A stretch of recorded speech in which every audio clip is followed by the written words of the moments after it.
Kaixo, egunon, gaur ikasiko dugu nola kalkulatzen diren triangeluen azalerak eta perimetroak Pitagorasen teorema erabiliz. Beti, problema batean egin behar dezutena da, azaleren problemetan edo perimetroetan, beti irudikatu behar da irudia. Kasu honetan, lehenengoan esaten digu kalkulatu 5 zentimetroko aldea duen triangelu aldekidearen azalera. Beraz, marraztu behar dugu triangelu aldekide bat. Bai? Zer da triangelu aldekidea? Aldeak berdinak dituena. Beraz, jarriko ditugu beti neurriak, irudian neurriak. Hau izango da 5 zentimetro. Bai, 5 zentimetro, hau izango da beste 5 zentimetro, eta hau ere bai izango da 5 zentimetro. Bale, beti irudietan jarri behar dituzuen neurriak. Bai? Orduan, lehenengo pausa da hori. Bigarrena jarriko dugu beti azaleraren formula. Horri batean izan behar dezute azaleren formula guztiak, irudiena, eta kasu honetan, triangeluen azalera da oinarria bider altuera zati bi. Bai? O da oinarria, H da altuera beti, eta zati bi. Altuera kasu honetan da, izango da hau. Bai? Orduan, egin behar deguna da, orain ordezkatu balioak.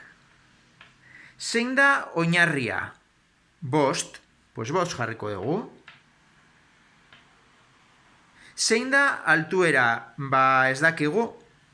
Orduan, mantenduko dugu H. Eta jarriko dugu zati bi. Bai?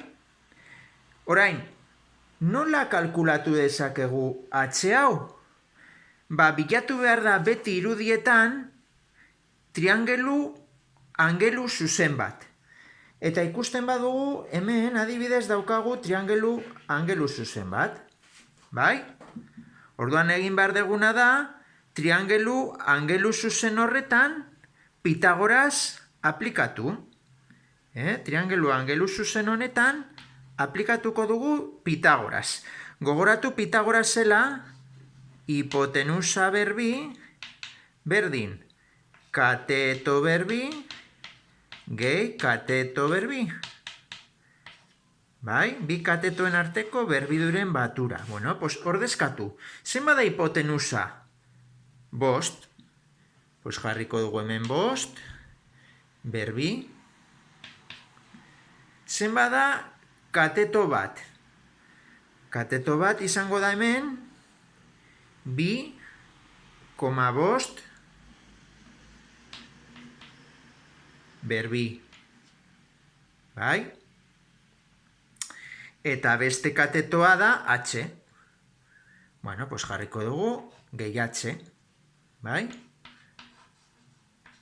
Bai?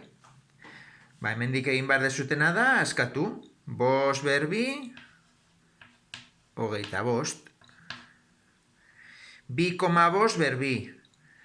Bueno, egingo dut zirriborroan, baina kalkulagailu egin dezakezute, Bale?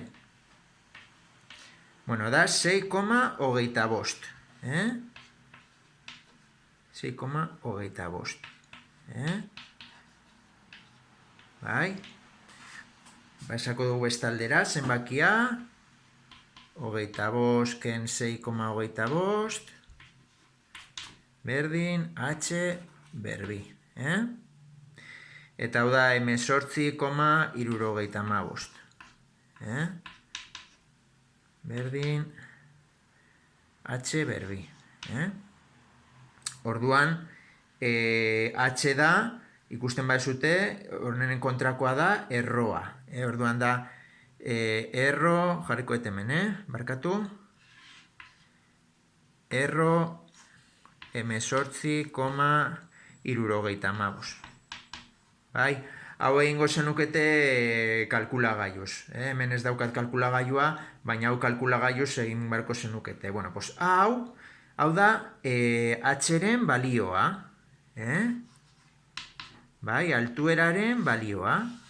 Bueno, pues egin behar deguna da, hau ordezkatu hemen. Ni jarriko ez zuzenean balore hau, Bost, bider. Kalkulatu dugu h, ikusten dezute, ordezkatu, erro, M8,75 zati bi. Bueno, hau egin barko zenukete kalkulagailuz, Hau bider hau, biderkatu eta gero zati bi, Eta izango litzateke emaitza, Ez daki zenbat, zentimetro karratu, Azalerak beti dira zentimetro karratu, Bale? Eta bigarren ariketa honetan ikusten dezute. Kalkulatu 6 zentimetroko oinarria eta 6 zentimetroko, eta lau barkatu, zentimetroko altuera duen triangelu isostelearen perimetroa. Orduan, egin behar dugu irudia, triangelu isostele bat, gogoratu zer zan triangelu isostele bat. Triangelu isostele bat da, dituenak bi alde hauek berdinak eta bi zatitxo hauek ere berdinak. Orduan, jarriko ditugu neurriak. 6 zentimetroko oinarria. Pues hau da 6, guztia. 6 zentimetro.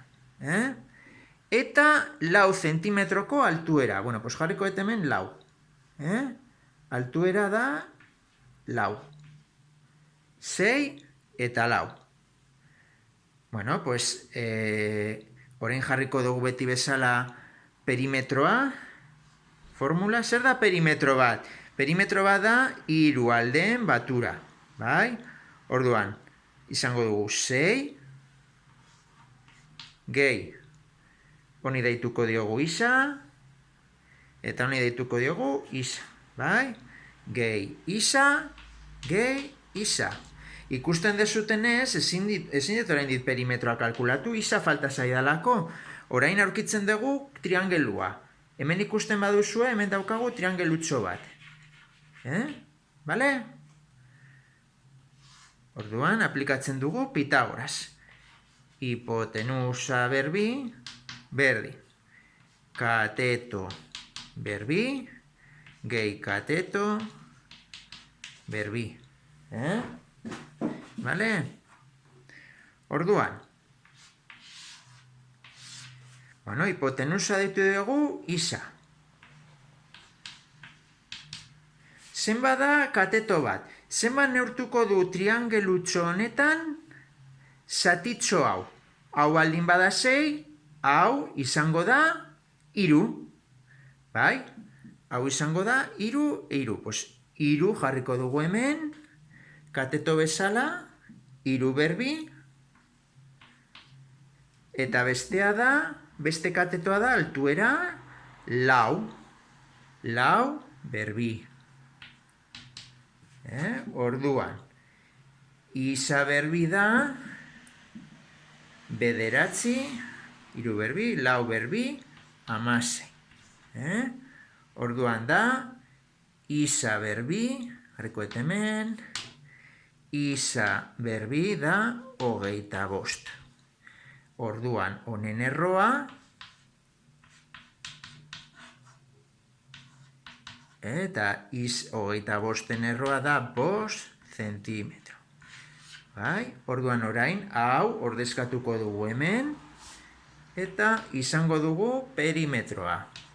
6 gehi 5 gehi 5, beraz, triangelu isostele honen perimetroa da 16 zentimetro. Gogoratu beti jarri behar degula lehenengo gauza irudia, jarri behar ditugu neurriak, azalera edo perimetroaren formula, eta ondoren ordezkatu balioak. Ez badagu datu bat, Pitagorasen bitartez, triangelu zuzen batekin, angeluzuzen batekin kalkulatzen dugu falta zaigun datua. Ordezkatzen dugu eta kalkulatzen dugu azalera.